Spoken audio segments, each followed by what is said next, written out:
Juarez Paraíso revolucionou as artes plásticas na década de 50. Suas obras comunicavam temas considerados proibitivos e, junto a grandes e bons, fez parte importante da segunda geração modernista da Bahia. Sua ousadia e técnica, apurada, versátil nas linguagens e materiais, embora chocante para muitos acadêmicos e público, foi logo reconhecida e respeitada pelo seu trabalho de qualidade e beleza inquestionáveis. Em 1952, graduou-se em pintura pela Escola de Belas Artes e ganhou 2 premiações no Salão Universitário Baiano de Artes Plásticas. Mas aperfeiçoou sua técnica em desenho artístico, geométrico, modelagem, gravura e escultura em cursos livres e seguiu experimentando em fotografias e nas mais variadas técnicas de seu segmento. Foi membro da administração da Escola de Belas Artes e participou de inúmeras exposições coletivas e individuais que impressionaram. Sua arte abstrata e figurativa mostrou sem pudor, com uma inovadora criatividade, sensualidade, religiosidade e posições políticas firmes que até hoje dão identidade à sua obra. De família humilde, do interior da Bahia, teve do pai o estímulo de estudar para uma eventual carreira paralela e formou-se em contabilidade que nunca exerceu. Dinâmico, não para de produzir e hoje, aos 81 anos e com uma lucidez e vigor admiráveis, prepara uma grande exposição para comemorar seus mais de 60 anos de carreira. No Nomes, o muralista, desenhista, gravador, escultor, pintor, fotógrafo, professor e crítico de arte, o baiano de Arapiranga, município de Minas do Rio de Contas, na Bahia, Juarez Marialva Tito Martins Paraíso. O Juarez Paraíso. A sua obra é qualidade. A qualidade maior da sua obra é a qualidade. Mas a minha formação, que é uma formação rigidamente acadêmica, tinha que atender a um preceito, né, que seria quase que um paradigma, de que o artista tem que se fixar num tema e numa técnica. Esse era o lema geral dos acadêmicos, né? Essa diversidade de trabalho para eles significa uma dispersão. Então, eu aprendi com um dos maiores gênios da arte moderna, chamado Picasso, que o que importa é a qualidade. Picasso é um homem que fez de tudo, né, com qualidade. Isso é o que interessa, a única coisa. Então, isso eu tentei também passar para os meus alunos. Aquela coerência técnica, estilística, é conversa fiada. O que você precisa é ter um domínio de tudo que diz respeito à sua técnica, né? E fazer as coisas contextualmente, não fazer nada de uma forma gratuita, né? Agora, veja só, você fala em harmonia técnica, mas a harmonia técnica compõe a qualidade, estou certo? Com certeza. A qualidade é um produto de um domínio técnico e de um domínio também mental, intelectual, concernente aos temas, né? Você não pode partir para explorar um tema gratuitamente. Você explora um tema contextualmente, quer dizer, ele é uma consequência de sua própria vida, de sua relação com o meio ambiente, né? É isso que aconteceu e acontece com todos os artistas de um modo geral. Agora, o artista que se dobra às solicitações do mercado, no sentido de fazer a reprodução de um determinado sucesso dele mesmo, é evidente que ele está inibindo a sua própria criação. E não tem nada mais tentador do que ganhar dinheiro, né? O dinheiro pode, pelo menos aparentemente, lhe dar conforto, lhe dar segurança, isso e aquilo. Mas existem pessoas que fazem outros tipos de opções. E eu, felizmente, fui uma dessas pessoas. A minha opção foi ser relativamente feliz. Então, aqui tem trabalhos que você não encontra paralelos em outras técnicas, né? Que é feito com o CorelDRAW. O CorelDRAW é uma técnica que cria objetos. Do ponto de vista matemático, uma imagem dessa pode ser reproduzida do tamanho de uma montanha. É o contrário do Photoshop, que cria a imagem através de pontos e que você tem, portanto, um relativo foco a depender da quantidade desses pontos. Então, você tem uma limitação muito grande, né? Aqui já é o contrário. Aqui eu diria que estou dentro de uma área de arte computacional, que é um outro conceito. Aqui eu estou dentro de um conceito de arte digital, Olha só, Arte do isso aqui foi uma xilogravura sua da década de 80, 90? Na verdade, tem um efeito parecido com a Não xilogravura. parece. Mas é um trabalho com a manipulação fotográfica. Uma Ah, fotografia. mas não parece com aquela obra Parece, sua? parece. Que eu É. tenho o prazer de ter? Ah, que bom. Tem, você me Parece, presenteou parece. há muitos anos. Foi na década de 90 que você me Aqui já presenteou são isso. recursos que o computador lhe possibilita, né? Através do Photoshop, já é um outro software, eu tenho aqui a oportunidade de manipular em termos de saturação de cor, de maior ou menor intensidade, de simplificações cromáticas. Aqui eu posso realmente modificar a forma, transformá-la de acordo com os meus desejos, né? Isso aí eu diria que é uma composição digital com manipulação fotográfica. Fotografia digital e composição digital. Aqui já é uma história mais relativa à arte computacional. Quer dizer, a criação de objetos, de imagens, que nenhuma outra técnica poderia dar. Seria impossível fazer isso em termos de pintura. Quer dizer, impossível não é, porque não existe nada impossível, mas seria um trabalho tão exaustivo que não compensaria o resultado, entendeu? Porque são efeitos próprios do computador, está vendo? Próprios do software. Agora, tem muita coisa de erro que eu consegui aprender e transferir para a minha experiência criativa.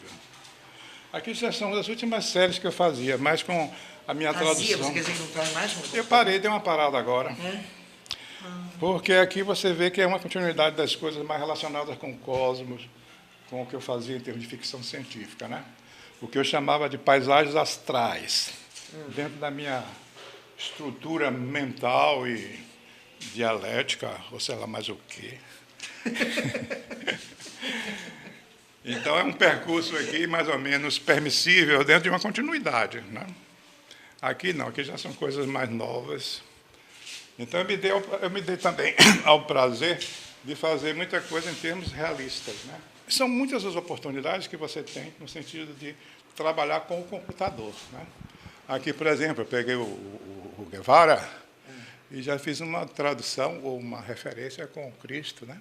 Eu trabalhei com a estrutura formal, a mesma, e com a estrutura cromática diferenciada, para mostrar como a cor tem uma forte influência na expressão final, né? Então, o mesmo Cristo expressando dor, admiração, surpresa, raiva, né? Espanto, como aquele ali. Né? É verdade. Aqui é a coisa mais colérica, ele está com raiva, por que fizeram isso comigo? Que nunca fiz nada com ninguém no seu bem. Né? Enfim, é uma experiência que eu achei válida. E eu fiz essa troca de estrutura cromática em vários outros trabalhos. Aqui eu fiz um retrato que é quase uma autoproteção, né?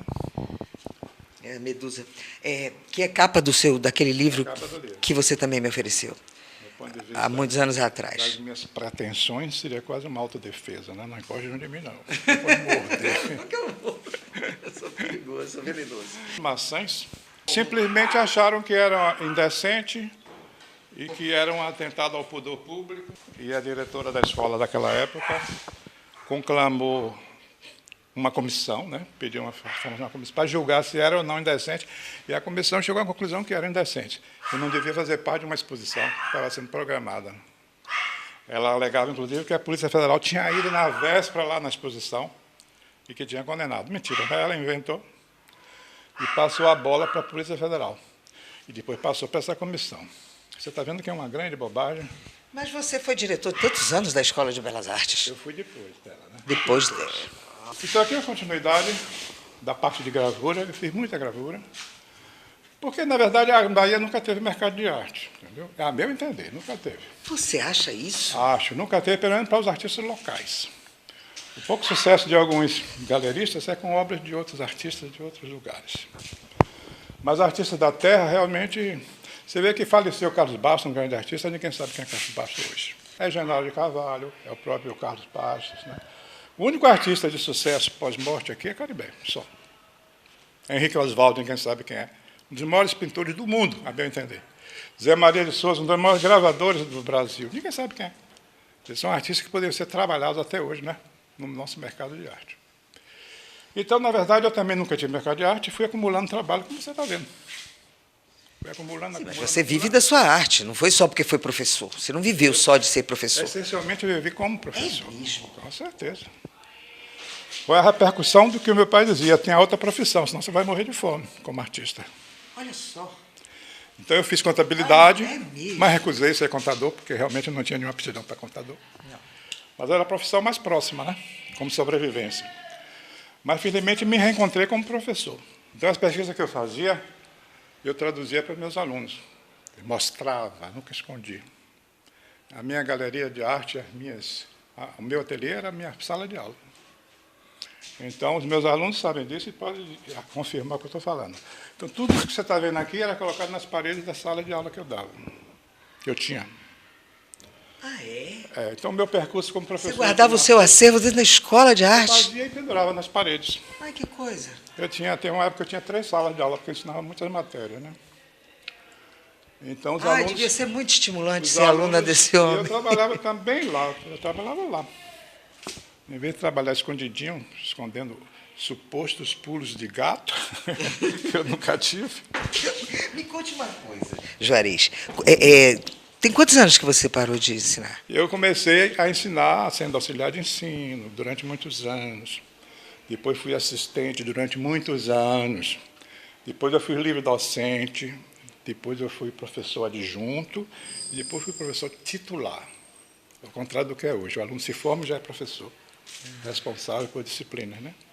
Um professor chamado substituto. Essa aquela famosa carreira do professor, a formação acabou, não existe mais. Na 28 de setembro, a famosa Rua do Tijolo, que era aparentemente uma área de meretrício, é onde havia uma grande escola de arte, a Escola de Belas Artes. Que é hoje o ofício de arte. Foi uma coisa terrível lá. Hoje é uma coisa de limpeza pública. Ah, é? Era um prédio belíssimo, né? Mas não virou oficina de artes e ofícios? Isso é lá em cima. Mais para cima. Lá era um solar, Jonas Zabou, que foi doado para a Escola de Belas Artes, né? Para se desenvolver. E eu era muito pobre, não tinha realmente condições de sobreviver sem ajudas, né? Eu fui ajudado por um grande diretor, chamado Mendonça Filho, que me deu uma sala para eu morar dentro da escola. Eu dormia, trabalhava, fazia tudo. Na 28 de setembro. Então, realmente, eu vivi 42 anos dedicados à Escola de Belas Artes. Eu nunca tirei férias, quer dizer, é uma coisa de maluco, né? 42 anos. Porque não tinha como tirar férias, não tinha para onde ir. Quando eu me formei, na verdade, eu tive uma opção de ir para a Itália, levar lá 2 anos e mais 3 anos na França. Ou seria um dos professores da escola. O convite era esse. Sim. E eu realmente achei melhor ser professor. E eu sei o que é viver numa grande metrópole, atrás de sucessos, né? Através de boas críticas, fazendo concessões aos críticos, ao mercado de arte, aos jornalistas. Enfim, fazendo concessões de todas as formas, para ter sucesso, né?